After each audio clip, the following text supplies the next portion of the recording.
Hey y'all, Jesse Petersen here with Let's Make Art. I'm a mixed media artist and I like making art journals and things like that. And today I have a fun project for you. We are going to do this. Oh, Keenan's here, our cameraman. Hello. Hype man. Yes. Question man. Secret question man. All the things. Glad that he's here. We can have a conversation about art and whether my head's in the shot or not, or things like that. Yeah, so this tutorial is a little different than the other tutorials I do because we are doing the Lagniappe, which is in South Louisiana means like a bonus, a little something extra. And we like to leave room in the theme that we're working on to just kind of explore some new things or talk about a product or answer questions, and we're going to do all those things today. We're going to do a project, we're going to answer questions, and we're going to talk about product. It's going to be good. Nice. Okay, so we can get started. First, we'll do our project. And if you're new here and you haven't done art journaling before and you're like, okay, what is this art journaling business about? Well, we like to make art in our journal. We like to use prompts to do that. We like to explore different techniques and just have a lot of fun. So it could be collaging, painting, drawing, journaling, all those things. Okay, so I'm going to turn to a page of my this journal so that we can do this flower. And I just thought these paints and the ink and everything that we had was just perfect for something loose and fun like this. So the supplies I'm going to use for this are the acrylic, liquid acrylic, bright yellow. The Radiant Concentrated Watercolor, also by Dr. P.H. Martin. I didn't say that, but this one is Sunrise Pink. And I like the Dr. P.H. Martin Black Star Waterproof Indie Ink in matte. So we're going to use those. And a pencil. Trusty round 8 pencil. Oh, trusty round 8. Yep, that's it. That's what we're going to do with this. Nice. All right, so first we just want to sketch out this loose form of a flower. And I kind of want to start from the outside so I can kind of define about how big this is going to be. So I'm thinking, you know. And this doesn't have to be intimidating. We're just drawing some lines. Your brain will put the information together and it will be just fine, whether your lines are exactly like mine or not. It'll still read as a flower. And when you look at a rose, you know, they have those petals within petals. And so we're just drawing the outside petals right now, which are typically looser because they're falling open, you know, and then they get a little tighter as they get closer to the center. So you can think about that. You can even use a flower for reference. To make this line come in like right here. I think I want that.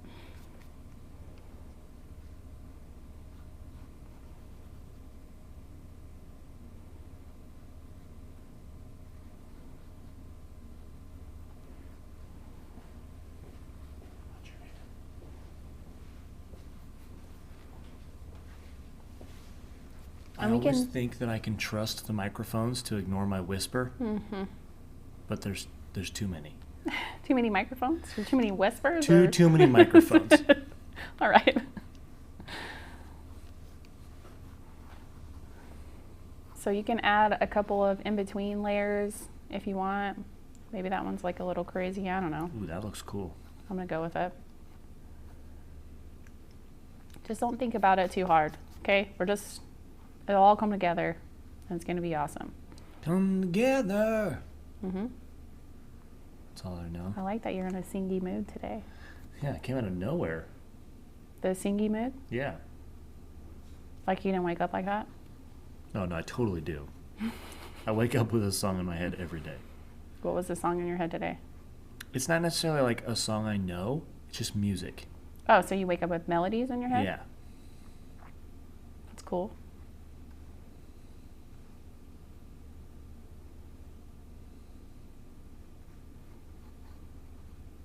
Okay, and we can play with the line thickness when we do the ink and have a good time with that. I mean, if you feel like you want to sketch out like that this is going to be like a thicker line, you could, but sometimes I just like to wing it, so I'm going to do that. And then if you want to add a leaf, you can. And a rose leaf has like this kind of shape, and it kind of has like that little edge to it like that. But that's a little too detailed for my loose abstraction, so I'm just going to do just a couple little rough edges to denote that, and I'm going to be okay with it. And this leaf is kind of turning out to be straight down, but I kind of want it to be more like that. So, and you could get more detailed with that if you like, or just let it be. It's up to you. I think that's a good sketch for now. Okay, and the next part, we'll do the ink. The black star ink. Okay, so we got our paint dispensed. Grab my brush, I'm gonna get it a little wet. I don't want like it soak with water. I just want it to be wet enough where my bristles are coming to a point. And I'm gonna grab this black. And if you're like nervous at all, like I don't know what this ink is gonna do, I've never done it before, you can practice on another paper to see like what's it gonna be like. This is over acrylic. But if you push your brush down, you'll get a thicker line. If you are really quick and press lightly, you'll get a thinner line. So then you can practice thick and thin, and you can, just have a good time. So don't fret. If you feel like you need to practice, then you can do that. And you can do that, you can make a pattern on your paper while you're practicing. So that could be cool too. That would be cool. Okay, so I'm gonna press down a little thicker here because I know I want that to be a thick line. And then I'm gonna pick up my brush and kind of coming through here like that. And if your hand is shaky and you get these kind of things, you can go with it, or you can go back over it. No big deal.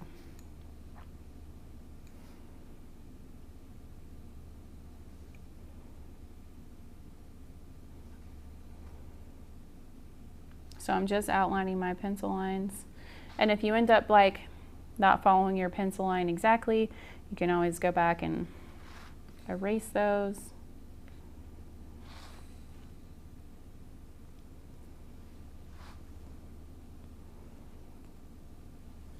And I like to turn my page where I can get these more circular. A little better control, better angle. Yeah. All of a sudden my paint hit my paper and I couldn't talk. It's like, I'm doing this thing, I gotta talk about it, but I can't I can't talk. Thanks, Keenan. You're welcome. I noticed the same thing, so. Now, I've already done this on the outside, and that means I'm coming in on the inside, and those lines might be still wet, so I'm being careful of that. But you could start out from the inside and work your way out. That would remedy that problem. I just got excited about these lines for whatever reason. Sometimes we just get excited and we're like, oh, there's a better way. It's all right. I've only done this a few times. Is that true? This actual flower I've only done a few times. Okay. So I forgot what the best way to do it was. But is there really a best way, or is just getting your art and your paintbrush on your brush the best way? I mean, that's the age-old question, I think. Is there a best way for anything? Who knows?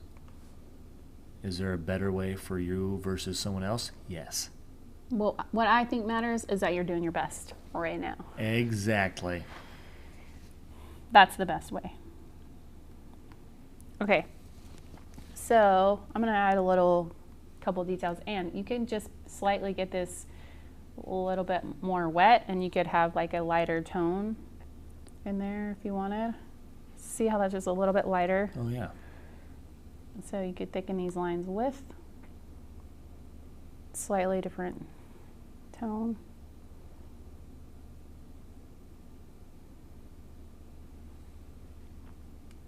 I think I want more black than that though for this line up here.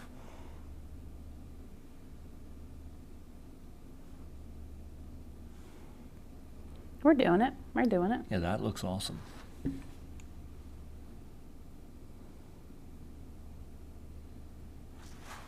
Ooh, you could even do this page like inverted colors. Yeah, you could. Paint the whole page black and then do white. Yeah. That'd be sweet. You would need different supplies on we are using, but that would be really cool. Well, yeah, that's true. But I was trying to add more thoughts rather than solutions. Try to make things more difficult, really. I like it. A real good test.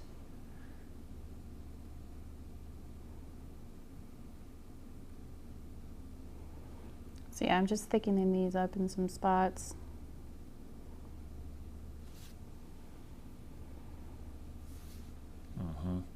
And then just adding a couple lines. Yeah.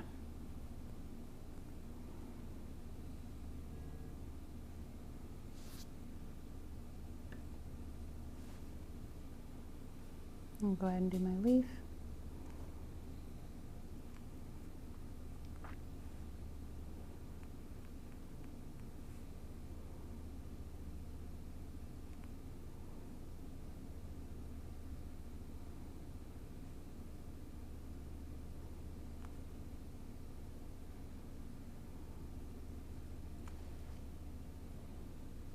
Just a little bolder black line in that. So I went and picked up a little more ink to give that one like a little darker. So you can keep like looking at it that way and saying like, oh, you know what, I want it to be darker right here, if you like. Or you can call it good and just go for it, which is what I think I'm going to do here. Just trying to decide if I need any more lines anywhere to kind of just help this feel more like a rose, because I got really quiet there for a minute. Like I was like, I don't want to mess it up. Gotta be, we're not gonna mess it up. It's gonna be fine. But I have to tell myself these things too. So if you're thinking that, then it's okay. That's what I'm saying. Even though I did this a couple times, I still get nervous. And those detail works is why you got quiet. Yeah, it's true. I just want to darken this one a little bit. And I'm thinking like, I want some darker tones to give it more dimension, right?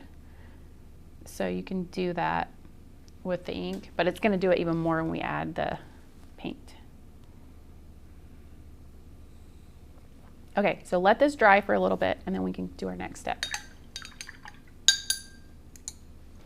Okay, this is nice and dry. I'm seeing some pencil lines I can erase really quickly, so I'm going to do that.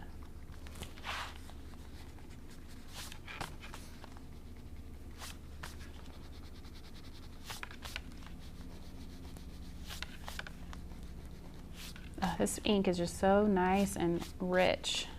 I love it.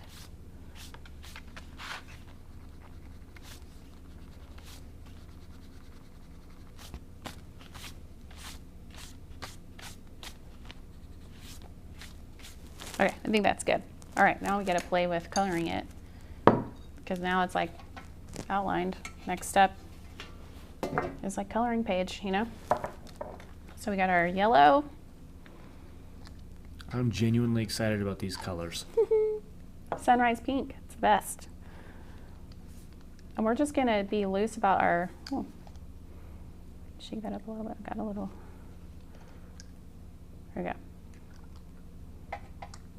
We're going to be loose with this because it's kind of a loose, abstract-y kind of flower, you know. So I'm going to get my watercolor first. And I'm going to just do a little pink on the outside of this. And I kind of want it to drip. So I'm really going to put some pigment on here. I'm picking up my journal. Can you still see that okay? I can. Okay. And I'm just going to keep dropping that so it will do a little drip. So I'm gonna get a little more water on my brush and I'm gonna do that.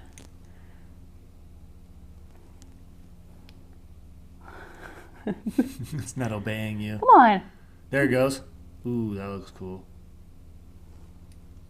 Well, you might have to help your drip along. That's all right.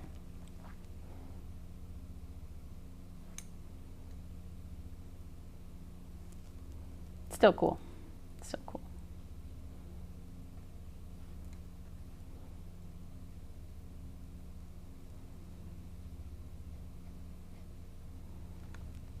I still want that to drip, so I'm just gonna hold it like this for a minute. I'm gonna put pink out here like that. Having some pink, and you can see where like I'm going over this ink now and it's not moving. It's not moving and it's great.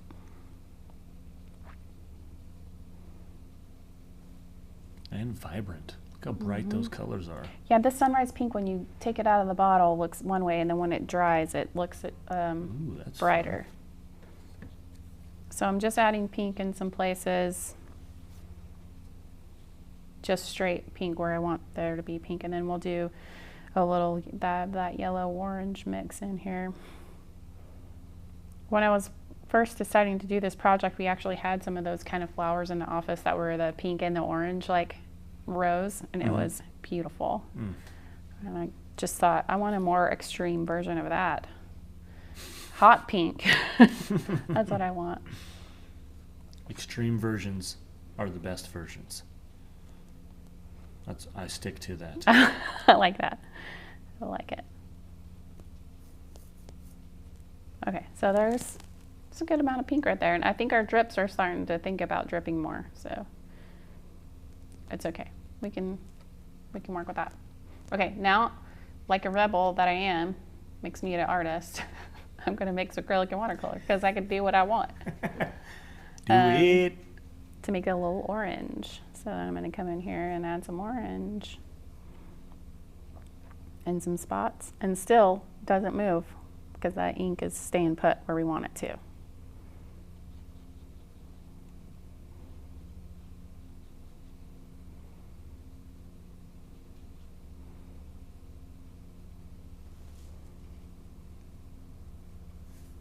Now our watercolor will move, but our acrylic paint won't. So you can kind of just think about how that works together as you're painting. And I did see some questions this time about the difference between liquid acrylic and all that, and I will answer those in a little bit, if you're wondering. I'm always wondering. You're always wondering? I'm always wondering. I have a 5-year-old that's always wondering, too. I'm 7, so. I feel like I'm either 7 or 100 based on the interests that I have in my life. Well, yeah. My body tells me I'm 64, but my heart says I'm 7.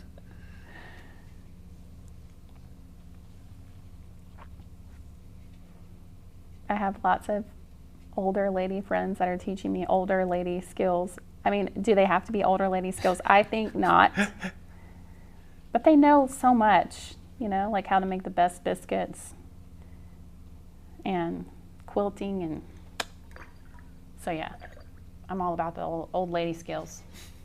I like that we're calling them old lady skills. They're the best kind of skills. Okay, I still do want some yellow in here, so I'm going to just water my brush down a bit, get some yellow in there. So this is liquid acrylic, so it's already like super liquid, but if I add more water to it, it will also act like watercolor, except for it doesn't move, like when it's dry.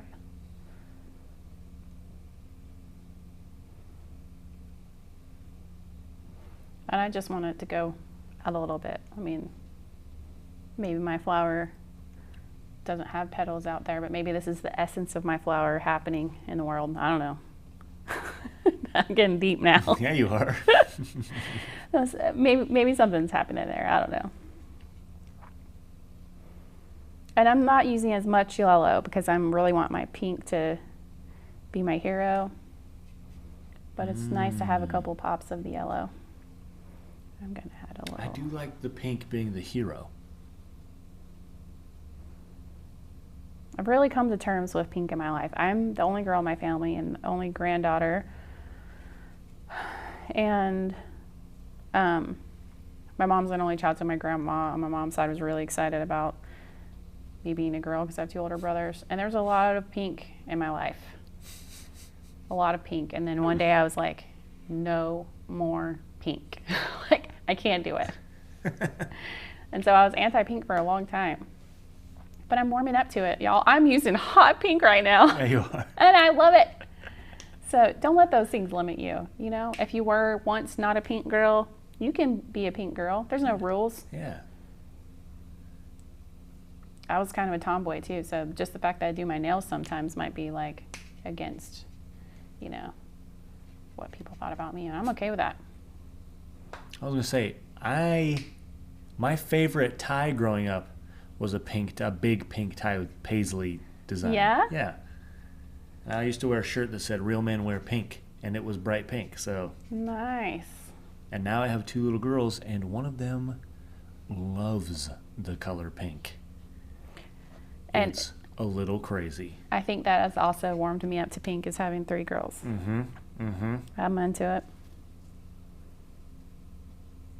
Princess tea parties, all of it. I love it all. I just like what they like. You guys, I'm so excited. I'm liking this. Okay, so there's a couple more little black dot details that I didn't include because I didn't know where they were going to be at yet because I was doing all this abstract-y stuff. But yeah, I think I need a little pink right there. Don't you think? Just like loosened up. Well, yeah. Just like because we had this little drippy stuff. I feel like there should be something a little looser right there. That's nice. Just a little. Yeah, I like that a lot.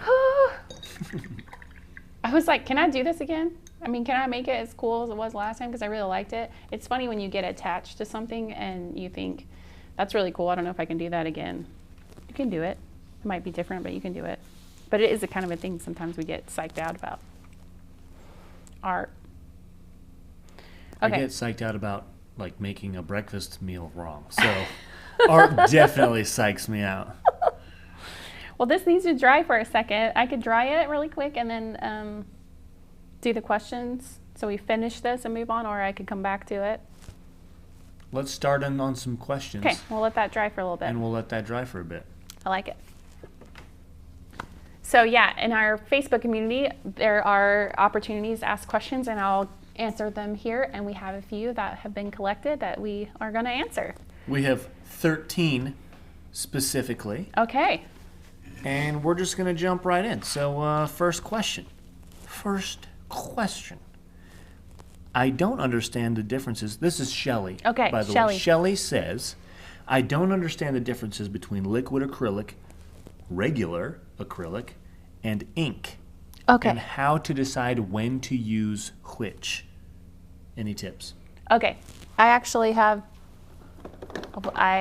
some acrylic here. All right. So regular acrylic, acrylic, my goodness, why is that so hard right now? I don't know. Is thicker. So the viscosity is like, I don't know how else to say thicker. I was like trying to get all technical. It's just thicker. The word viscosity, it always confuses me because you say high viscosity. I think that means that it flows quicker. Mm-mm.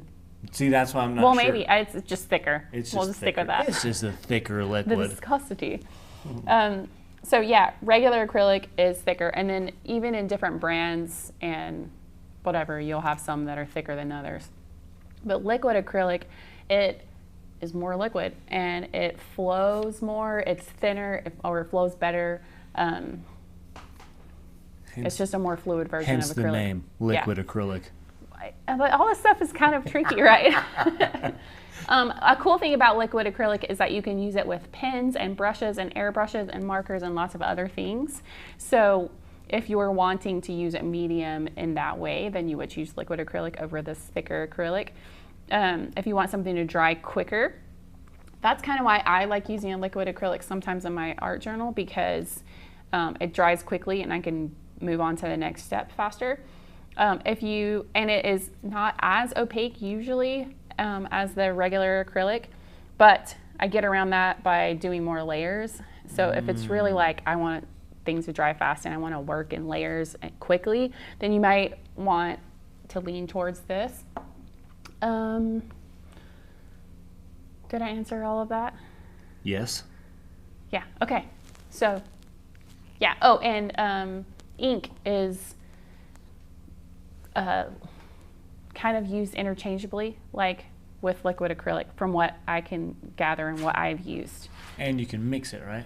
Well, when someone says acrylic ink or liquid acrylic, I think they're talking about the same thing. Got I don't it. know that they're super different. Got But it. regular acrylic and liquid acrylic are different because liquid acrylic flows more.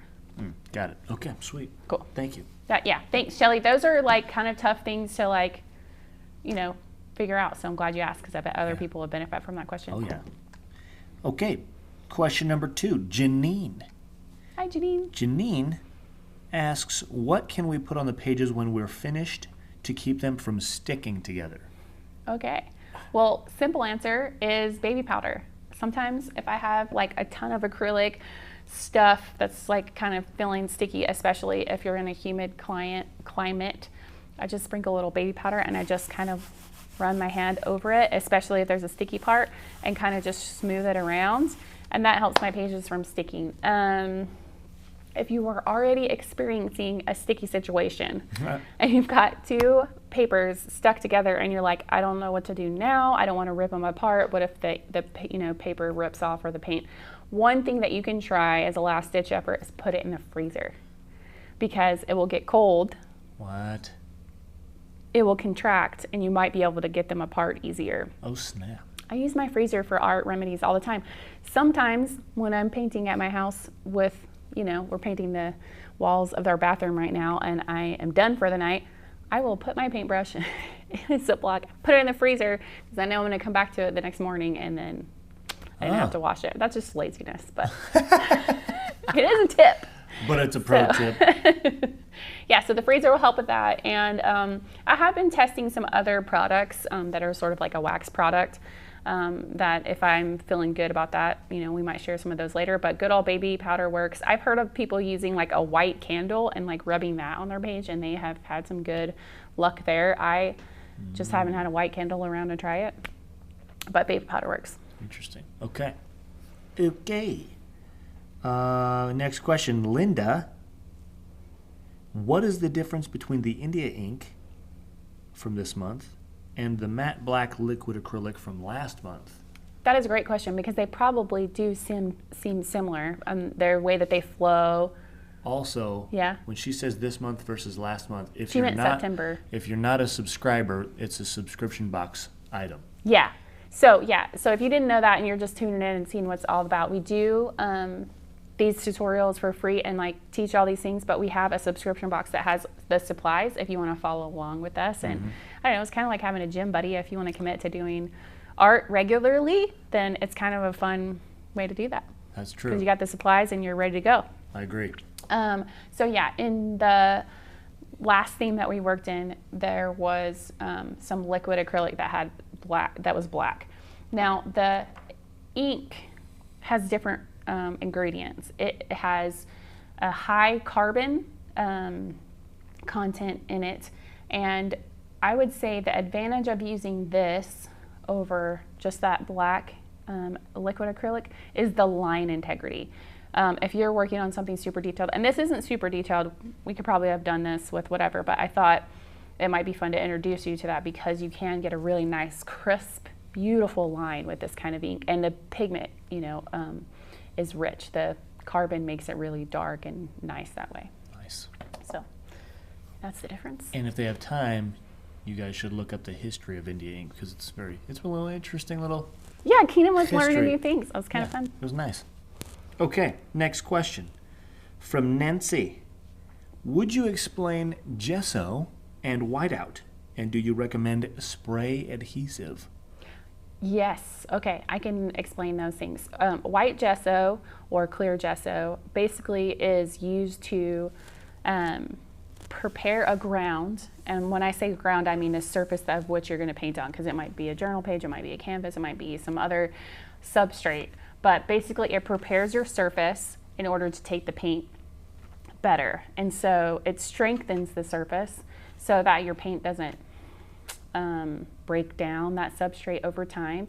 And so a lot of people use gesso in paintings so that they have a good foundation to start on. Now in art journaling, it's great because it strengthens our page and keeps it from buckling, and also adds texture. So if you do a little swipe of gesso on your page, the paint brush strokes of the gesso will still be there when you add other paint to it, and that's kind of a nice effect on top of strengthening your paper so that you can add all these really cool elements that we'd like to do in art journaling. Whiteout was developed to cover up mistakes when you're writing, or even like the correction tape on like typewriters back then. So basically what they were trying to do with that was mimic the paper surface so that you could cover up a mistake and then like write on top of it. In the earlier versions of whiteout, it was kind of still bumpy and not so great to write on top of, but it's come a long way. And whenever I've used whiteout, it's kind of stinky, like, so I think it has Smells weird. Yeah, it has some other sort of formula in there that's different than gesso, and of course it has a different purpose, so it is very different. Besides being stinky, it's just different. Yeah.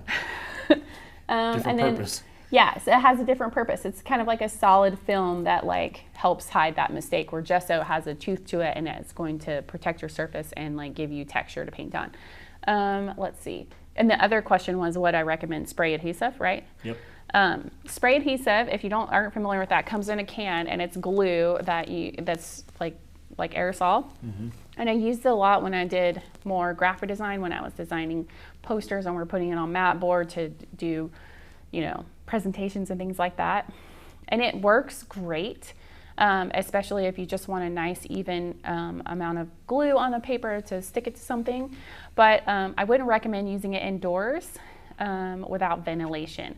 So when I was working at, you know, an agency or whatever, and we were doing that, we had a spray booth, which would like suck out that smell and those fumes out of the room. And there was like a place where I could safely spray it, so I'm not getting glue sprayed on like furniture or chairs or other things, because it's quite sticky.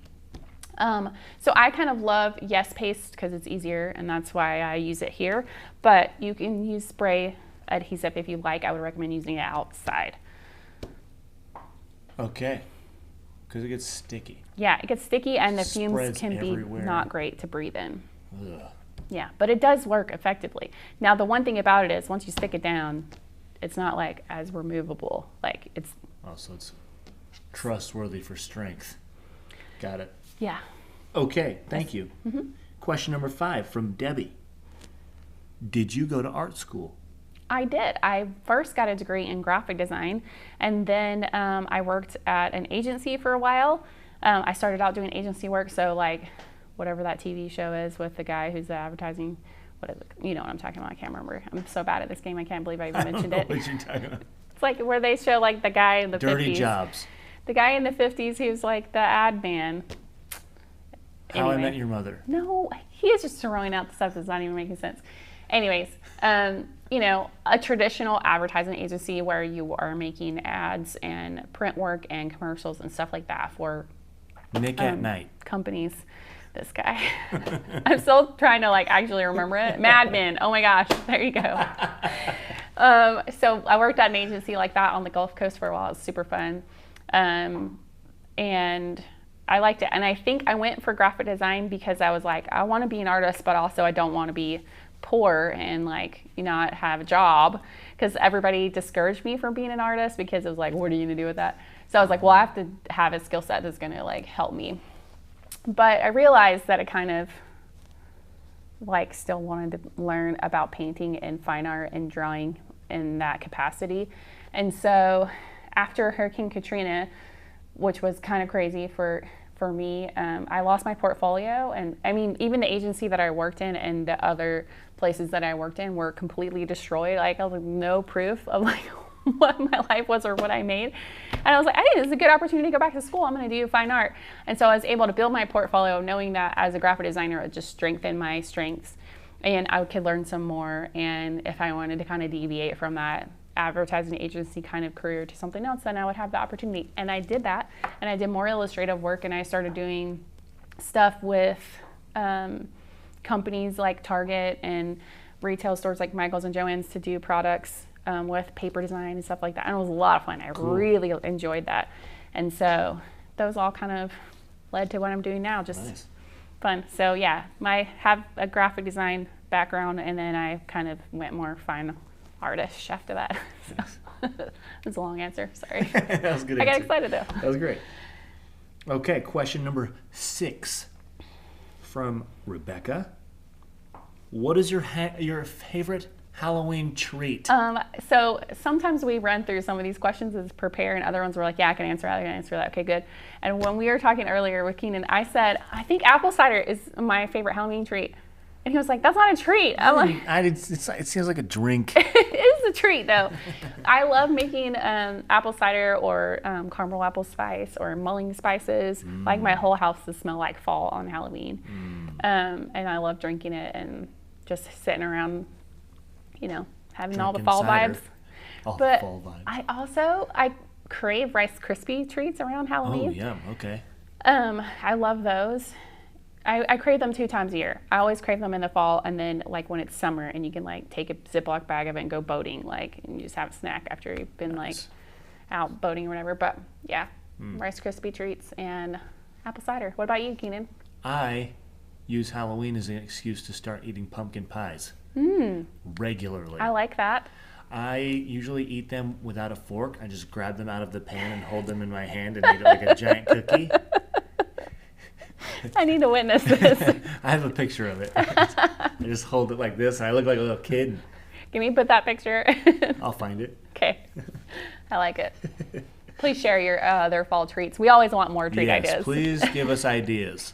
I usually skip to Christmas desserts because I love crinkle cookies. What's a crinkle cookie? Crinkle cookie is a chocolate cookie, like out of cake mix, I think. But it has powdered sugar sprinkled on top, and they crack in the oven, and it just looks lovely. I think I have had that kind of cookie, but I didn't know it's called a crinkle cookie. Well, they're delicious. Well, I like delicious things. So. I could eat all of them. Okay, moving on. Question number 7. Okay. From Kathy. Hi, Kathy. Wait, yeah, I already asked 6. Yep, I'm good. I can count.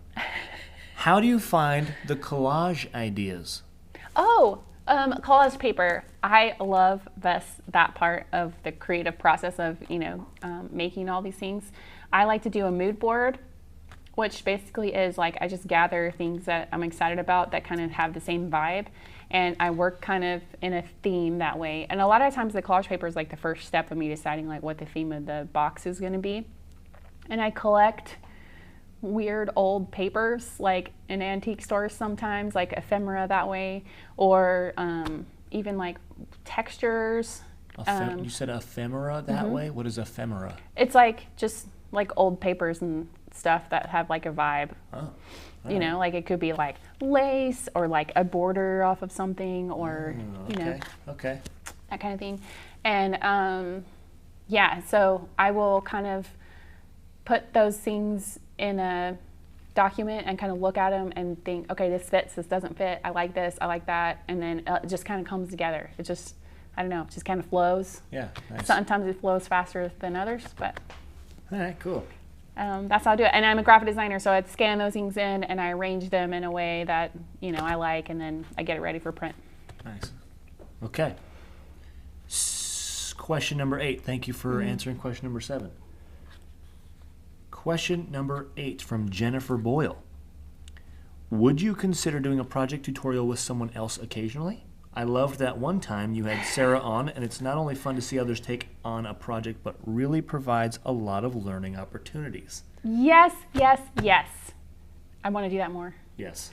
I think it's fun to do it with our team members when they're here. It's just that everybody's been working remotely because of everything that's going on in the world. Yep. So people haven't been as readily available. But we want to do that more. And I'm so glad that you are expressing that you enjoyed that, because that makes me want to try to figure that out and do it again soon. Nice. Thanks. Great idea. Great idea. Great question. Question number 9 from Kimberly. This is my first experience with clear gesso. Does all clear gesso dry matte? That is a great question. All the clear gesso that I have used has dried matte. Huh. So, There's your answer. I'm like, in my brain, I'm like, is there another kind of, I don't know. There are different type of things like gesso that could be used similarly that maybe I've made for a different purpose. Okay, so let me just break it out. Sure. Clear gesso is like white gesso, except for it's clear, and it still gives your paper a tooth, which means it's got the tiniest little bit of grit in it, so your paint can stick to it, which is really nice, and it strengthens the paper just like white gesso, and it dries matte. Because you want the gesso is there in order to absorb your paint. So if it had a varnish in it, it would seal it, and then you'd be painting on top of something that's sealed. So from my understanding, the definition of gesso would mean that it is going to be absorbent, and it wouldn't have something that's going to seal and like keep your surface with like paint on top of it, but actually like be a part of it the way that it's made. But if you wanted something that had a shinier varnish or whatever, you could use something like the gel mediums and things like that that would kind of work that way. So gel medium is usually has a higher viscosity than your actual paint, and it could water it down in a way, but it has polymers in it, so it's not like dispersing your pigment, it's just thickening it. So you can use that on top of your pages too, and it will have like a shinier finish, but I find that it sticks sometimes. So then you got to think about how am I going to keep it from sticking and stuff like that. So. Before you get into a sticky situation. Yes. Got it. So yeah, I hope that makes sense. That's a lot of information. That's good info. Okay. Okay. Question number 10 from Kerry. Would you ever consider taking past prompts and using the current supplies in a Lagniappe? I love that idea. Yes. I think that would be fun. And I've been trying to think about how can we change up the Lagniappe, because we don't have to do another project. One time we did like how can we like make more fun backgrounds in our journal, and everybody really liked that. Other times we talked about like products, or we did like a flip, and I finished a journal in this theme instead of jumping to the next theme that I'm developing for y'all, and we had a lot of fun that way. So I like the idea of making Lagniappe be whatever we want it to be. And so I think it'd be really fun to take an old prompt, mix it with a new technique, and try something. So I think I'm gonna do that. Thank you for that idea. Good idea. I love this community. Good idea, Carrie. Okay, question number 11. Heather, what are some other ways that you like to use distress crayons in art? Oh, well, I just love it because they're portable. Portable. Right? And so I'll take a couple with me and then maybe a little bit of paint. Knowing that I can like I can take a distress crayon and use it like paint if I add water to it, or I can get some really cool textures. And I'm glad you asked, because we're going to use the distress crayon again in November, and I'm going to show you some of those techniques. Okay, cool. Thank you for that answer. Question number 12. What is your favorite art journal supply? I knew. That's from Sarah, by the way. Oh, thanks, Sarah. That is so hard. I mean, there's so many things that I love. So many things. I said the journal, because without it, you couldn't art journal. But yeah, I mean, I do really like thick, nice mixed media pages to start out with. And I love collaging. I mean, this project was a lot of fun. We got to paint and collage, and whenever I can do that, I really enjoy it. I do like painting for sure, and I like journaling, but I think my favorite supply is collage paper, actually. Really? Yeah, now that I think about it, I didn't think I could answer this question, but now I'm like, no, I really like using collage paper. So nice. Yeah, that's it. Collage paper it is. All right. Okay. Thank you. And we're on our final question. All right. Question number 13 from Jennifer Tobin, because there are two Jennifers. Oh, yeah. Yeah. Thanks, Jennifer Tobin. Yes, thank you, Jennifer Tobin. Number 13, what helps you get out of a creative funk? I have a couple different answers for this, but my main answer is do it anyway. Oh, press through, power through. Yeah, and there have been times when I'm like, I just don't feel like painting. Well, you can give yourself permission to not paint sometimes, but if you know ultimately that painting brings you joy and creating in your art journal brings you joy, or whatever it is that brings you joy, and you're just kind of like, but I don't know what to do, and I'm stuck, so I'm not getting there. I set up the art journal the way that I did in order to help with that. So having a prompt, like having somewhere to start, really does kind of help like get going or whatever. Also, just having committing to like a regular time to create. So if it's like Friday night, I mean, that's your time to make stuff, then like just committing to that regular time or that art date that you're giving yourself in order to create, I think is really good.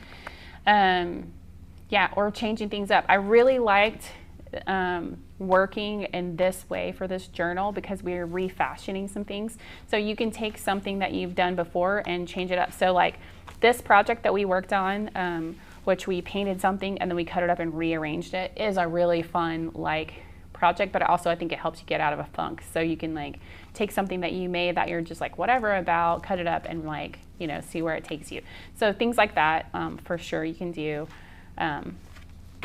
And yeah, I would love to hear what other people think about that. Sharing their answers to this question might help, because there's a lot of different ways to go about that, but just committing to keep creating if it brings you joy, I think is like for sure important. Yeah, nice. Cool, thank you. Mm-hmm. Those were it. Those are all our questions. Okay, well, thank you for participating in this. It's so fun to hear your questions and see what you're thinking about. And, you know, I like to make sure I'm explaining like the products really well. And, you know, sometimes I get going and I might forget to explain those things. And it's so great when you ask, because I know if one person asks, there's probably more people that are like, wait, what's the difference between this and that or whatever. But before I wrap it up, I wanted to show you these other liquid acrylic colors that are available, because I'm obsessed with them. So let's see. They are named Set 1, Set 2, and Set 3. So if you wanted a closer look at these. And Jesse, don't forget we still have to finish the project. Oh yeah, that's right. We have to circle back to that because I didn't add the dots to it. Okay, I like that you said that. All right, so this is Set 1, and I like these colors. This is kind of just like more primary colors that you can mix and use in a lot of different ways. I would have been so sad if I forgot that, Keenan. Our brain's like, how could you? This gold amber, oh my gosh, I love it. Let's just show you this really fast. I mean, how pretty is that? It's kind of just a different color. I love that. And this set of greens here is really nice. That olive green is really pretty. And then we've got this warm umber, which is a really good one to mix and use just on its own. Man, I love that one. And then this is Set 3, and it has silver and gold and sepia and burnt umber and red oxide. These are just such good colors. Love it. This yellow oxide is really nice too. It's like nice opaque one. And that like color. Oh, anyway, I just thought you might want to see those a little closer. I love them all. I love them all. It'd be hard for me to say like, this is my favorite set. Okay, what did I do with my project? I was flipping around my journal. There it is. Okay. Found it. The last touches are just these little dots, but I didn't do them in the beginning because I didn't know where my, you know, painting was going to end up. And my ink is still wet over here, so we can just do these finishing touches. So just dropping a couple of dots here and there, I think just gives it a little something. Yeah, what is the word? What word? What do the little dots give it? Is it just the finishing touches, those little details that really sum it all up? Just sort of like atmospheric kind of. I don't know. What is it? I don't know. We need a good word to describe it. I bet they got a good word. It's like the snack of it's like the snack for after the meal. You just got to finish up touches. it. Yeah, the finishing snack touches. It's getting close to lunch, Keenan. I'm so hungry. Yeah, those are, I mean, I just added a couple of dots, but I'm really liking it. And you could use this space to journal, or you could do collage paper, or, you know, whatever. Just have some fun with it. Oh my goodness. I just love what we did together in this theme of refocus and refashion. We did, let's see, let's bring this over here. We made a fun postcard this month, and you can use this pattern in a page in your journal, which is awesome. We did this girl. We did blackout poetry, and we made a little book inside of a book. I was going to do some more on that page, but I didn't get to it. This is abstract, where we rearrange things. We had a good time there. And it was so fun to see what other people did with that. They did different shapes. They did circles and flowers. I mean, it's just, you can do lots of things. And it was really fun to see where people took that. And I just love our journaling community on Facebook. We just share and care and cheer each other on and make fun things and inspire each other there. And I just love it when you're brave and you share things, because that helps other people be brave and share and yeah, come together, you know, in what we love. Because sometimes it's hard to find someone who's nerdy as we are about art journaling, but there's a whole bunch of people there that are excited about it. And they will cheer you on. And then you can also, so that's Let's Make Art Journals. That's where you can find us on Facebook. And you can also use the hashtag Let's Make Art Journals on Instagram to find projects that people have been making along with us there. And we just love it when you share. Thanks so much for being here. That's all we have for this time. We'll see you next time.